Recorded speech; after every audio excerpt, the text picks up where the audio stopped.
Nais kong ikwento ang istorya namin sa pamamagitan ng musika. Convincing tayo!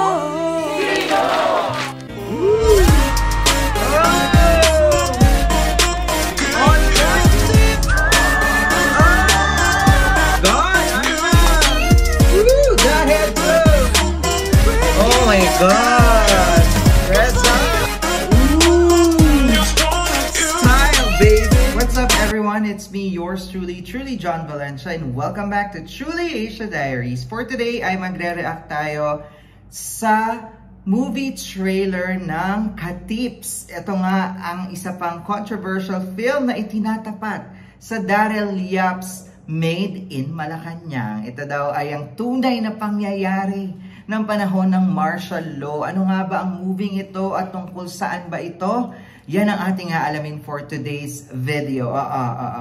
Yan ang nga ang aalamin natin. At kung ano bang meron talaga, bakit kailangan tapatan ang Made in Malacanang? Diba? Bigla-bigla may sumulpot na ganitong pelikula and alam nyo ba?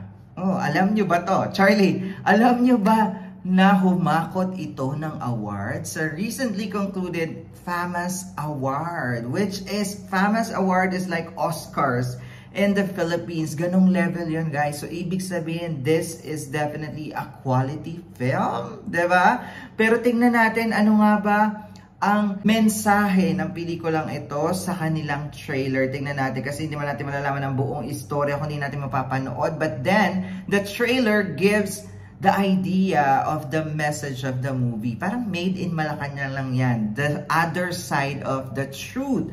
Diba? So ito, malay mo, ito naman pala ang katotohanan din, diba? Kanya-kanyang paniniwala at kwento ng istorya ng mga pangyayari ng martial law. So nasa atin na lang yan kung anong paniniwalaan natin. Pero tingnan natin kung kapani-paniwala ba ang pelikulang Katips. Yes. Kaya naman, bago natin simulan yan, of course, if you're new to this channel, please don't forget to subscribe and hit the notification bell for more reaction of video. And if you have any other requests, just comment down below and we will check that out for you. So what are we waiting for? Let's go check this out. Alright, we are playing in 3, 2, 1, go. Here it is, guys. Excuse me, magka-curfew na po. Oh, magka-curfew. Wait lang, guys. Umpisa pa lang, curfew. Yes, alam naman natin na nung panahon ng martial law ay talagang may curfew. So ito parang group of students. So maybe Katips because sa UP, diba? Sa Katipunan. So story ata to ng mga estudyante. So tingnan natin. Nais kong ikwento ang istorya namin sa pamamagitan ng musika. Oh my God, wait. Hold on, guys. Na-distract ako sa pakilikili ni Jerome Ponce. At musical pala ito. So, isn't it like theatrical, musical yung dating? Kasi ganun sa UP, guys. So, ano, ang director ba nito? Attorney something yung director. Sorry, guys, hindi ko masyadong kilala. But, I think parang mga story siya ng UP student siguro, 'di ba? Kasi ganun sa UP.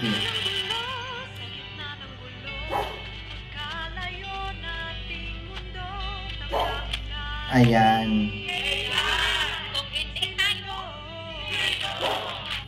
'Di ba? Kailan kung hindi tayo sino? Yan ang tumatak na parang phrase or kasabihan or pagbuboost ng mga tao noon, 'di ba? Na kailan kung hindi tayo sino, ganun yung mga nagpo-protesta, 'di ba? So, nakita naman natin may mga gabing-gabi nasa labas sila, alam nilang may curfew. So, baka kaya sila nahuli. Charot. But let's continue. Very theatrical. Oh my God. Uy. May bed scene. Char. Uy, si Mon Cambiado. Wow.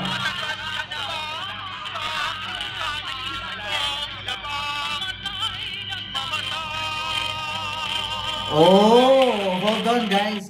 Grabe yung part na yun. Very intense acting. ay, ang galing ng babae. And of course, Mon Confiado, alam naman natin kung gaano to kakalibre pagdating sa mga ganitong role, no? So nakita mo talagang ramdam mo yung acting, and intense acting yung tawag. Very big yung dating, and dahil theatrical siya and musical, so parang overacting yung dating pero intense, which is tama lang yon sa gustong ipakita ng pelikula.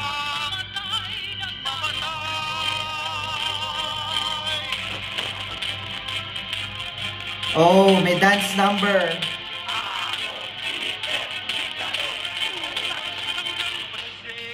Uy, kumanta si Jerome.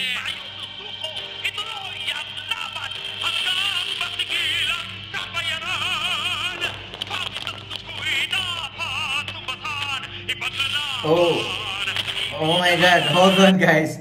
May mga torture moments, no? So, yan ay mga bali-balita noon. And nakita naman natin na nagpo-protesta sila. Definitely, kung ikaw talaga ay nasa martial law, hindi pwede yung ganun, diba? Na manggugulo ka sa daan, and everybody should be disciplined. I'm not saying na hindi ito nangyari or parang hindi ito totoo, but it may be true, but it's not because of martial law, but because people is not abiding to the law, right? That is being imposed during that time.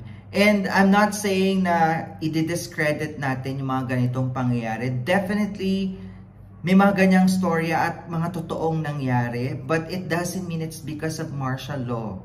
Na it doesn't mean na yung gobyerno yung may pakana, diba? So maybe the police itself, dahil nga meron silang kapangyarihan at batas militar, they use their power, diba? Sinobrahan nila yung power to do things beyond what is expected during that time. At dahil nga batas militar, definitely sila yung batas. So kaya ganon. So maybe it happened, but we cannot blame the government. That is my own opinion, guys. Disclaimer lang. I'm not bashing this movie, but what I'm trying to say is they should be transparent also. Bakit yun nangyari, diba? So let's continue. Grabe, may plancha talaga.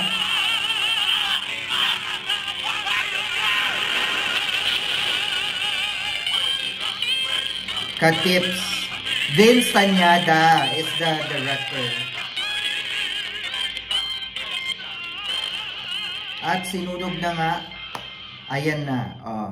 That's it, guys. There you have it, guys. That is the trailer of Katips, which is yun nga pinangtatapat nilang movie sa Made in Malacanang, na sabi naman nila, hindi naman daw ito political movie. It's just sharing kung ano yung nangyari sa kanila during the time ng martial law. And tulad nga nung umpisa ng trailer, gusto niyang ibahagi ang kwento sa pamamagitan ng kanta. So it's a musical, theatrical movie. Para siyang stage play na dinala sa pelikula, 'di ba? Kasi ganun yung mga acting sa stage play, yung malaki, overacting, tapos intense. So ganun talaga yung tawag doon sa, hindi ko sinasabi overacting sila, but the way they do the acting is very intense or malaki pang, para kang nasa stage. Kasi when you are acting on stage, ganun talaga yun, dapat malaki yung boses, malaki yung galaw, diba? Yung buka ng bunganga, yung mata.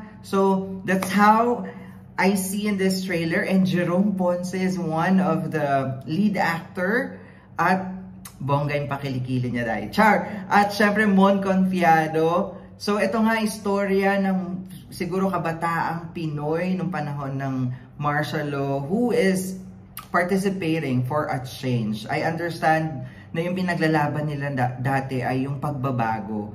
But, hindi rin natin maaalis na may mga bagay na hindi sila sinunod. That's why it happened. So, maybe sumobra yung pag-contain sa kanila ng mga nasa posisyon noon. But it doesn't necessarily mean na it's because of martial law. Right? So, we have to see both sides of the coin. And hindi pwedeng laging one-sided lang yung story natin about martial law. It may be true, yes, nangyari siya, but there other things, good things happen on that era also. Which is, hindi rin naman daw sino-showcase ng Made in Malacanang, kaya naman gusto ko talagang panood, diba? Gusto ko panood both of this movie. If I will be given a chance, definitely I will watch it para naman ma-enlighten tayo ano ba ang tunay na mensahe ng pelikulang ito. Alright, that's a wrap our reaction for today. If you enjoyed this reaction video, please don't forget to give it a thumbs up. And if you're new to this channel, kindly do subscribe and hit the notification bell. Once again, my name is John. This is True Asia Diaries. I'll see you on my next one. Spread happiness, guys. Bye for now.